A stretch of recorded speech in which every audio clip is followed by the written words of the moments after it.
Tom Brady just went nuclear on the Cleveland Browns. And the target? Head coach Kevin Stefanski. After what Shadur Sanders exposed behind the scenes, Brady didn't just comment, he called out the entire mindset holding this team back. This isn't just a debate about who should start at quarterback, it's about how deep the sabotage goes.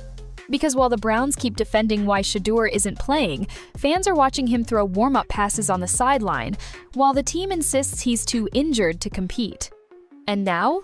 Shedeur's hitting like on Instagram posts demanding he start, and Tom Brady has had enough. He just lit a fire under this controversy, and what's swirling beneath the surface could blow up Cleveland's entire season. So what really happened behind the scenes?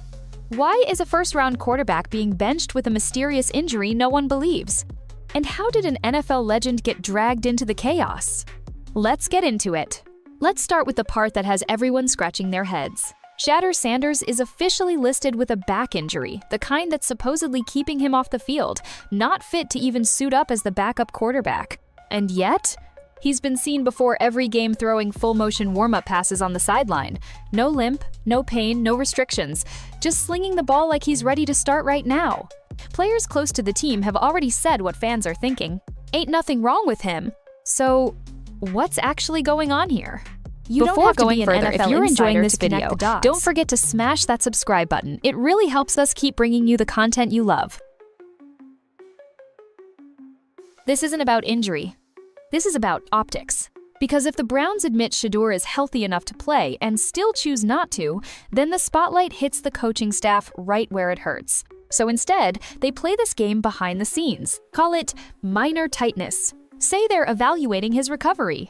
Keep it vague enough to quiet reporters and calculated enough to suppress a quarterback controversy, at least for now. But Shedeur's not sitting quietly anymore. He's been liking social media posts calling out the Browns for benching him, posts that say flat out, "Start Shadur Sanders after the bye." And he's not arguing with that, he's co-signing it. The message? He's ready, and he knows the fans and maybe the locker room have his back. But the truth is, this goes deeper than Instagram likes. Because Shedeur didn't just land in Cleveland and get unlucky with injuries. He landed in a power struggle, and you're about to see just how ugly football politics can get. Here's where everything starts to make sense and where it all starts to fall apart. Because from the very beginning, Shadur Sanders was never Kevin Stefanski's guy. Sources close to the Browns say it wasn't Stefanski, it wasn't even the owner who pushed to draft Shedeur. It was Andrew Berry, the general manager. Translation? Stefanski didn't want Shedeur on this roster in the first place. He got handed a quarterback he didn't ask for, didn't choose, and clearly doesn't trust. And if you know anything about how NFL politics really work, this is a massive red flag.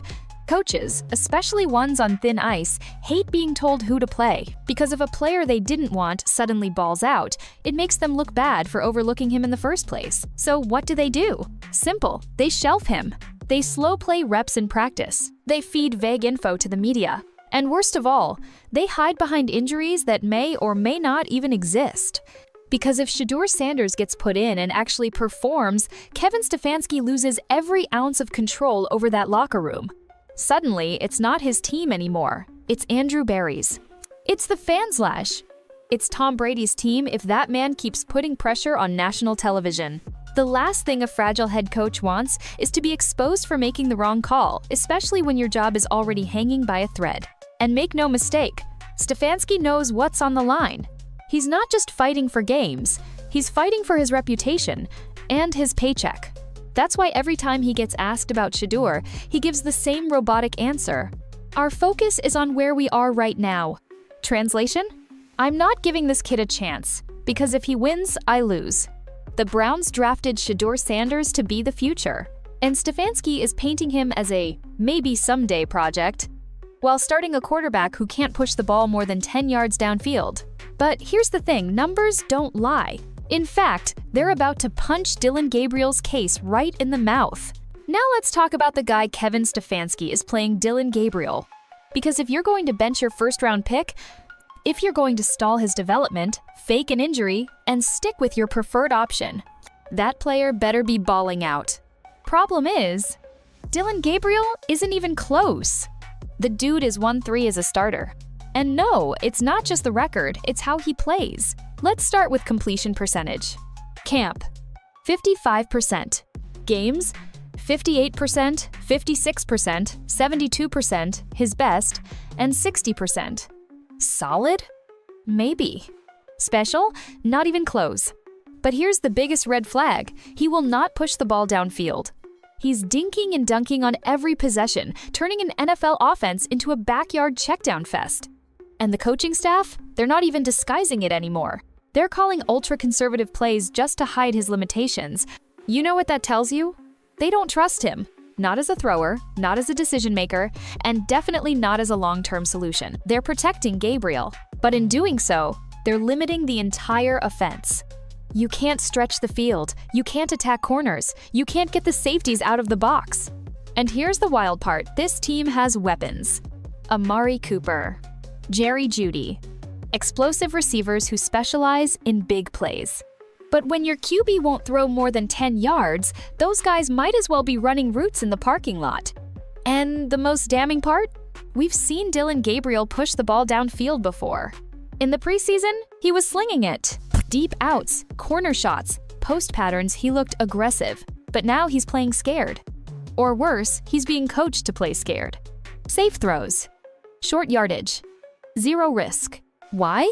Because the coaching staff knows if Dylan Gabriel starts turning the ball over, if the offense collapses under his leadership, it blows a hole in everything they've claimed so far.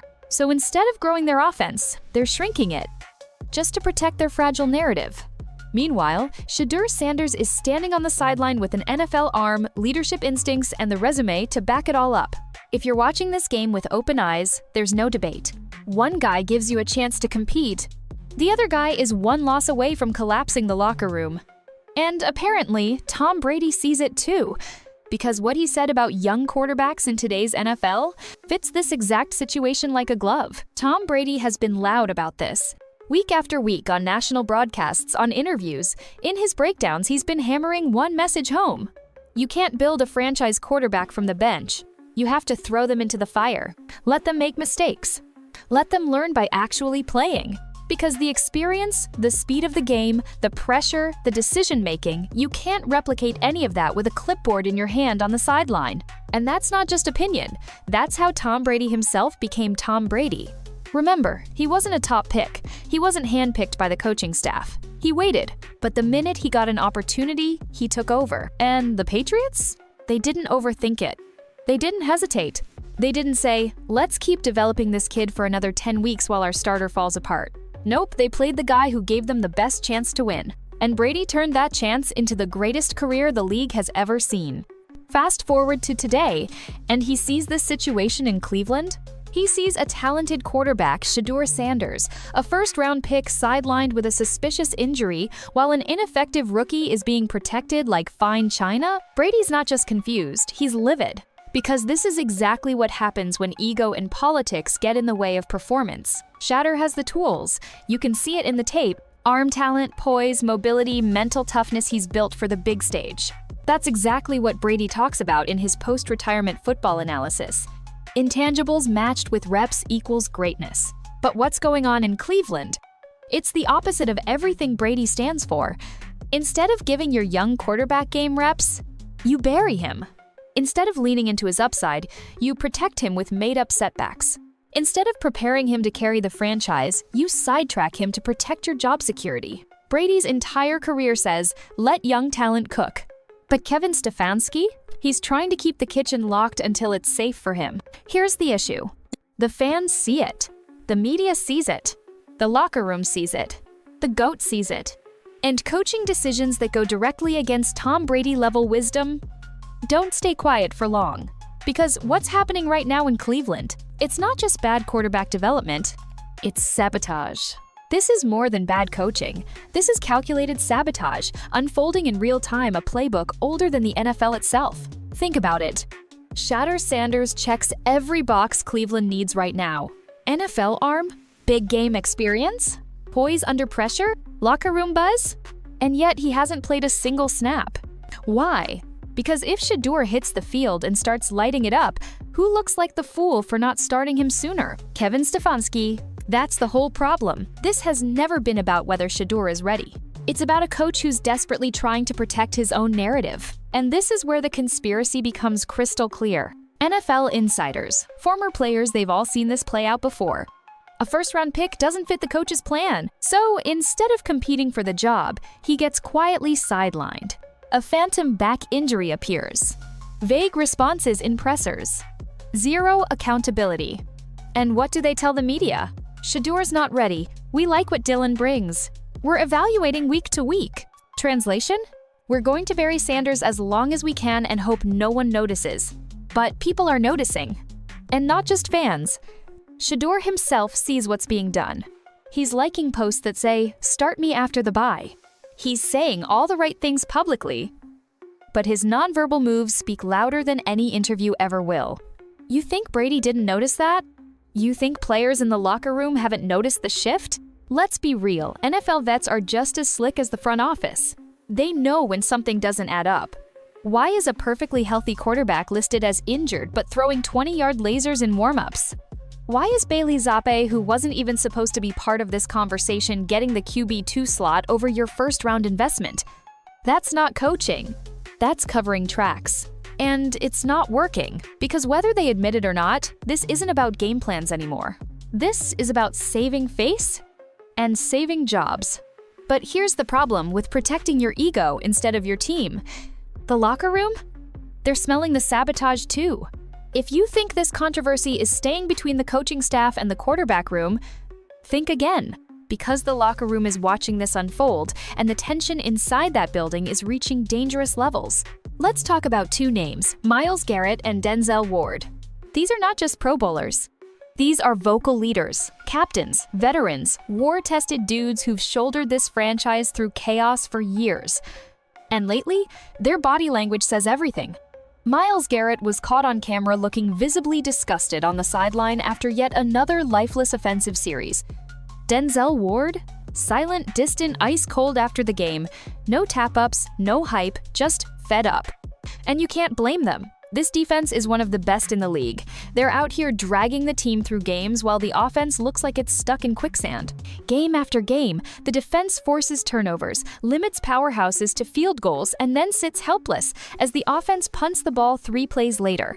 And here's the thing about elite defenders like Garrett and Ward. They can tolerate a lot. They can live with losing if they gave it everything and just got beat. What they won't tolerate is coaching politics, sabotaging winnable games. They won't sit back watching a more talented quarterback rot while Dylan Gabriel throws 5-yard curls in third and long situations. They won't pretend everything's fine while the team keeps losing and the coaches keep repeating the same excuses. Eventually, someone's going to speak up. And when it happens, it's not going to be subtle. It's going to be a boiling point locker room moment, the kind that flips a season overnight. Imagine Garrett walking into the head coach's office and saying the words, "We're tired of protecting your decisions. Play the quarterback who can win us games." And that's the moment Stefanski fears most. Because once he loses the locker room and that is coming, he's done. This entire team is on the edge. One more anemic offensive performance? One more post-game presser about trusting the process? It's over. And the craziest part? This whole meltdown is 100% avoidable. Stefanski is choosing to go down with his guy instead of rising with his best player. He thinks he's managing the team, but in reality, he's managing the collapse. Let's pause the drama for a second and actually look at the football. The Cleveland Browns offense is flat, predictable, unwatchable at times. That's not opinion, it's plain facts. They're playing scared. And the entire system is being designed to protect a quarterback who isn't capable of doing much more than surviving. But here's what's crazy. They don't need a spark, they already have one. Shadur Sanders could completely unlock this offense. He's not just more talented, he's exactly what this system needs to become dangerous again. Let's break it down. Right now, Dylan Gabriel can't stretch the field. Defenses know it. They sit on short routes, clog the box, and dare him to throw 20-plus yards. He won't, and even if he tries, he's shown he can't hit those windows consistently. You put Shadur Sanders in there? Now you've got a quarterback who's not afraid to take those deep shots. He did it in college all the time against real pressure, behind a weak O-line, under the brightest lights, week after week. He can move the pocket. He can throw off platform. He can make NFL-level reads and do something Dylan hasn't shown once this season. Process under pressure. Amari Cooper starts getting those one-on-one chances deep. Jerry Jeudy finally shines in routes that go beyond 7 yards. Safeties are forced back. Defenders can't sit on curls and shallow crosses anymore. And, most importantly, you open up the entire playbook. Want play action? Now the defense has to respect it. Want to spread it out and go vertical? Shedeur can zip it 40+ yards in stride. Want him to improvise? He's lived in chaos at Colorado and still delivered dimes. This offense isn't short on talent. What it's short on is a quarterback who can actually scare a defense. And that's exactly who Shadur Sanders is. The Browns' offensive coordinator knows this. He's not clueless. But right now, he's playing chess with half the pieces because Stefanski won't let him use the one that can win the game. Shedeur makes this offense modern, dangerous, unpredictable. Right now, with Dylan Gabriel under center, they might as well announce what play they're about to run before the snap. That's the real tragedy here. They're not just losing games. They're wasting a roster that could have been in playoff contention, a scheme that could have evolved, and a quarterback who's ready right now. But instead of building the offense around Shadur's strengths, they're burying him with silence and scripted excuses. And with every loss, it becomes harder to ignore. Why is the most NFL-ready talent on your roster being left on the sideline? That's the question the fans are asking. That's the question the media is pushing. And if Stefanski doesn't answer it soon, someone else will. Time is the one thing you don't get back in the NFL. Not quarters, not games, not seasons. And right now, the Cleveland Browns are running out of all three. They're heading into the bye week with a 1-3 record, a divided fan base, and a locker room ready to crack.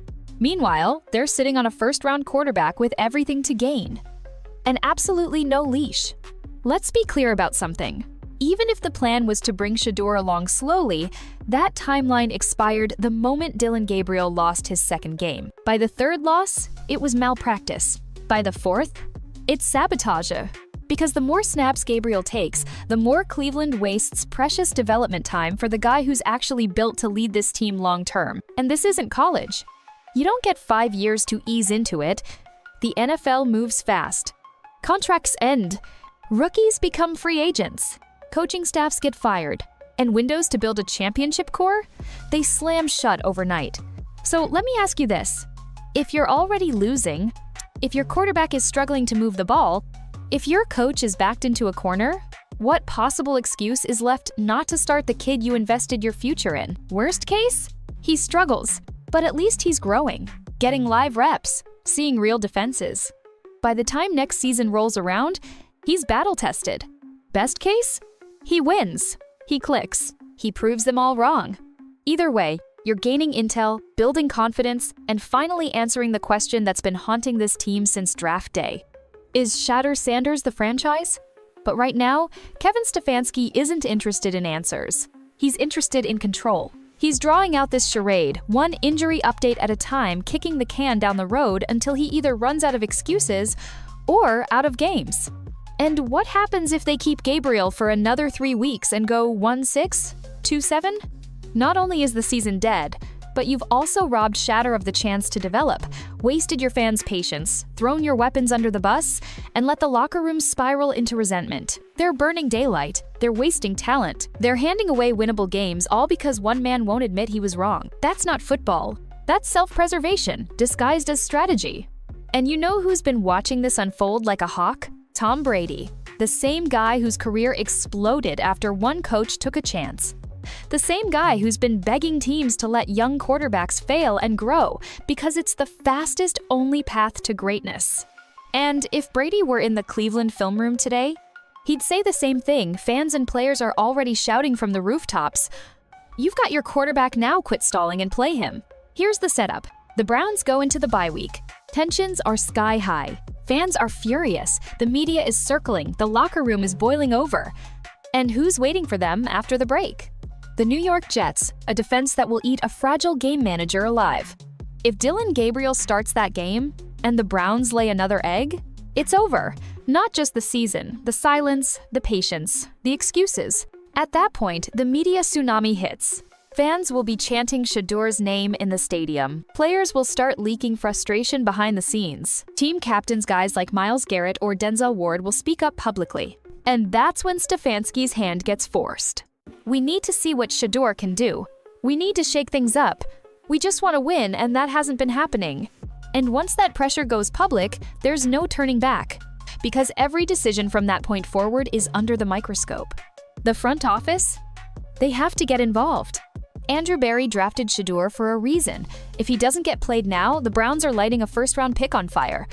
And let's be real, if Shedeur does get the nod, the explosion that follows will be immediate. If he lights it up, the narrative flips overnight. Stefanski looks like a fraud. He'll spend every press conference backpedaling, answering, "Why didn't you play him earlier? Was this personal? Did you sabotage your franchise quarterback?" And if, and that's a big if, Shadur struggles, Stefanski will still try to claim he wasn't ready. But by then, nobody's buying it, because development happens on the field, and it's your job as a coach to get him ready.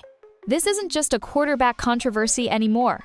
This is a full-blown identity crisis, at the heart of one of the most dysfunctional franchises in NFL history. And that brings us to the deeper layer. Let's zoom out. What you're watching is more than play-calling confusion. It's the collision of two football philosophies. Tom Brady's world.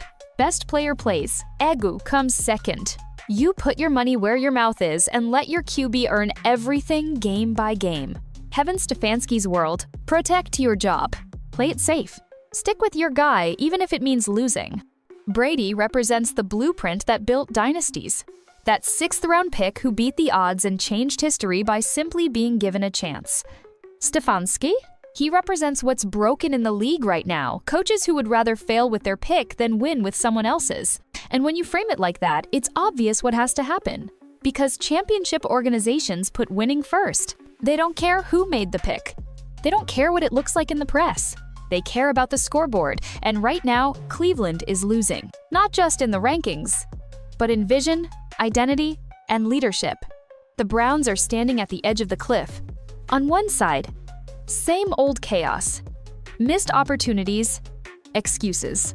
On the other, a young quarterback begging to prove himself. The choice is simple. Start Shadur Sanders? Or watch the season, and maybe the entire regime burn to the ground from the inside. Because this locker room, they won't wait forever. These fans, they're already done playing nice. And Tom Brady?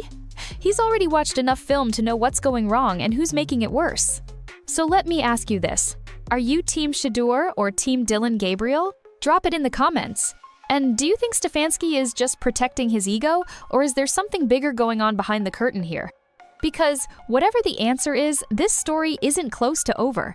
Cleveland's about to make a decision that could change not just their season, but Shedur's career. And when they finally do, we'll be right here to break it all down. So hit that subscribe button, turn on notifications, and buckle up, because the next chapter, it might be the one that changes everything.